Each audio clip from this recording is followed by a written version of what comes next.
So, another one of the greatest of 2017 is Control by SZA. Wow. That's literally all. I know I've been talking too much. That's all I got to say.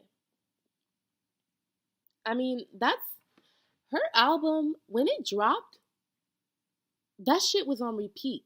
It's still on repeat till December 31st, 2017, 11:59 p.m. That was not just an album. It was an anthem. It That's all I can say. It really should just the whole ass album should just be our national anthem. Like we should be up there saying skirt skirt on bitches, don't know these bitches, dig dirt on bitches. You know, like the whole ass album.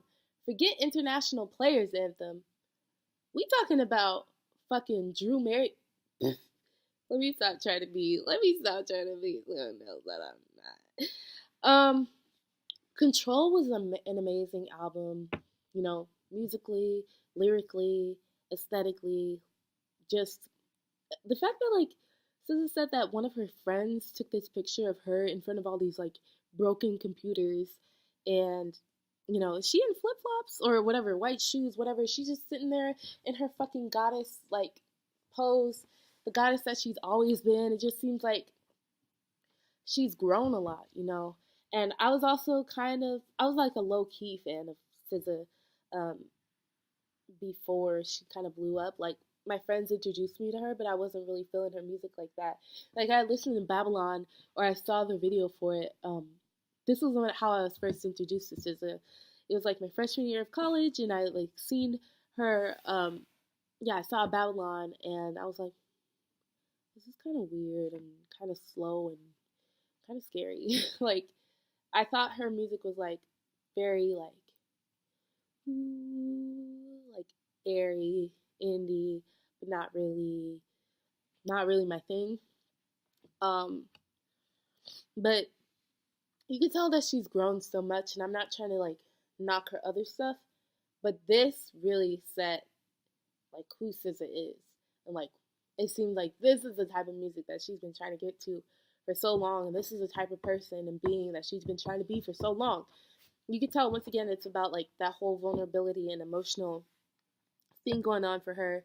Um, a lot of the lyrics are very real. A lot of the sounds are very real. Like you can tell, um, she just feels she's just releasing a lot. Like in Drew Barrymore when she says, "I'm sorry." The way I'm saying it is like how the song goes, but when she's like, "I'm sorry, I'm not more attractive. I'm sorry, I'm not more ladylike. I'm sorry, I don't shave my legs at night." Um, it's just when I heard that, I was like, there's other women out there, or there are other people out there who feel the way that I do when I like somebody, or just in general, like a, very apologetic about who we are. And that phrase is just very ironic because she's being very unapologetic in that song. She's that that phrase specifically is her, in my opinion, referring to her not giving a fuck anymore about what anybody thinks. Like, let's be real, SZA is a dark skinned black woman who for a long time was treated wrong by her own label. She was treated wrong by a lot of people. And you know, finally she blows up and she blows up and it's really amazing because she blows up because she's being vulnerable and she's just being honest about who she is. And I feel like that, is what got a lot of people. We've gotten to this state, like I said, it's 2017 and people have gotten into this state where they're just realizing who they are and they're just taking ground, standing their ground on who they are and realizing like I've been ignoring things for so long that I need to come back to myself. So when you have songs like Drew Barrymore's Supermodel, The Weeknd, what else is there? Let me look. Broken Clocks, 20 something, Normal Girl, like that's all about just her, coming to terms with her womanhood and realizing that nothing is as it seems and nothing is perfect. And that's the beauty of being a woman and that's the beauty of just living life. That's all I gotta say about that, really. I mean, I'm kidding, but I want to go more into like depth about some of these songs. My so the way that this album works, it's kind of funny because these songs I feel they grow on you. It's like Love Galore. I just jumped in. I was like, wow, like that's it. You just snatched my whole ass. Whatever, you just snatched it all. But I had to like go through the album and process a little bit more. Like songs like Broken Clocks, Normal Girl. I had to listen to those multiple times to really get into them and get into the feel. And now they're some of my favorite songs on the track, on the album. I really love Broken Clocks. Um, just the way that she like kind of vocalizes her vulnerability. And the way that she sings it is just very real and very strong and very her. And the way that she says words. A lot of people, there was this like Vine. I feel like it was from a few years ago when Vine was alive. Um, I don't know if you've ever seen that Vine with that one, the white dude who's like, "Come to my house, we've got bananas and tomatoes." Something like that. He does that. And I think the caption was like, how all indie girls sound. I think I saw that Vine, and then I think I saw on Twitter, someone was like, this is how SZA sounds. And I was like, well, damn, who the fuck is SZA, number one? And why y'all coming for SZA like that? But yeah, like I said, people used to drag SZA so hard because they're like, who's this black indie girl that sounds so weird, blah, blah, blah. Um, but when she starts making music, like I feel like she's still been authentically herself. Like the way that she twists words, like I said in Broken Clocks, when it first comes up, how does she say? She says, "I'm writing this love letter to let you know." The way that she sings it is, she says, "I'm writing this love letter to let you know." The sound is like really kind of in her throat, kind of in her nose too, but very different from how she talks. And I think, like I said, when I mentioned earlier about Kendrick Lamar doing that little nasally thing, like nobody comes for Kendrick for doing that.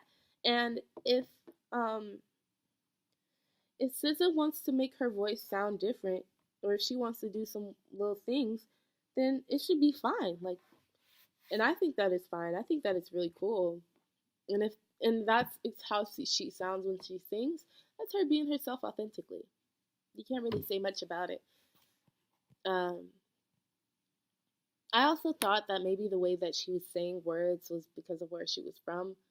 Although I'm not too sure about where she's from, but um, I thought it was like an accent thing going on. But there's also another song that I really like.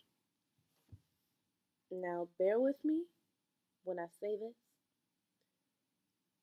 Doves in the Wind is the best song on that track. That whole ass album. Like, it comes before all of them.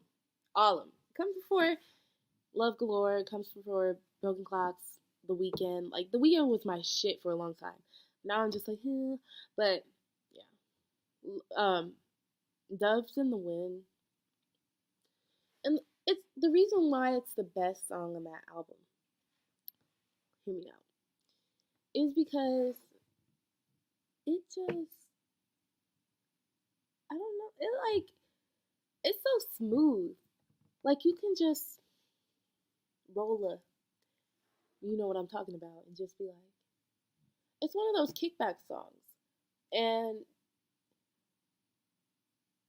sorry, I'm really sick. It's just a kickback song, and I love kickback songs.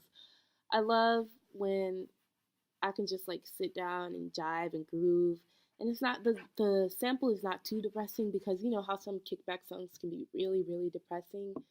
Not trying to say emotionally like they're over here saying everybody's dead blah blah blah, blah like that type of stuff. It's more like the beat is very slow and like wavy and like because it's like emulating how you feel when you're high essentially. But this one has like a it moves more. It has a boom bap sound, which gives it that life. And it has Kendrick on the track, who sounds really cool. And then the thing is like, this is one of my favorite songs by Busta Rhymes. So it's sampling a Busta Rhymes song that is really also good. Who I feel like is slept on by a lot of producers today, Busta Rhymes and Missy Elliott. I feel like people could be sampling the shit out of their shit right now because their shit is so good and so good for this time. But anyway, that's all I gotta say about SZA. I feel like that was the number one album of 2017. Pretty amazing shit. Anyway,